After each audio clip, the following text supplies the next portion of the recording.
Friends మీకు చూపించాలి అన్న వాటర్ ఫిల్ ఇదే అనమాట. చూసారుగా, చాలా అంటే చాలా బాగుంటుంది అనమాట. పీస్ఫుల్గా ఉంటుంది ఇక్కడ వస్తే అనమాట. ప్రశాంతమైన జీతం అనమాట. మనం ఇక్కడ ప్రశాంతంగా పడుకోవచ్చు అండ్ ఈ ప్రాంతంలో మనం ఉండొచ్చు.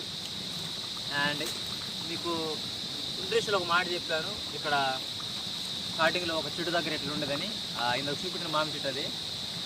ఆ పూర్వకాలంలో నేను బహుశా పుట్టక ముందు అనుకుంటా ఆ చెట్టుకు ఒక ఇద్దరు ఊరేసుకొచ్చానే పోయారట. అప్పటి నుండి ఇది కొంచెం భయంకరమైన ప్లేస్గా ఉండేది. బట్ ఇప్పుడు అంతా నార్మల్ నాకు తెలిసి. అందుకే నేను ధైర్యంగా ఇక్కడ తీసుకొచ్చాను. అప్పటికి ఇంట్లో వాళ్ళు వద్దుతున్నారు అయితే ధైర్యంగా తీసుకొచ్చాను. చూడండి, ఇలాంటి వీడియోస్ మన ఛానల్లో ఇంకా రావాలంటే మీరు ఖచ్చితంగా మన ఛానల్ని షేర్ చేయండి, సబ్స్క్రైబ్ చేయండి, అలాగే గంట సింబల్ ఇప్పుడు ఆన్లో ఉంచుకోండి. ఇలాంటి మరిన్ని వీడియోస్తో మీ ముందుకు వస్తాం. థ్యాంక్ యూ వాళ్ళు.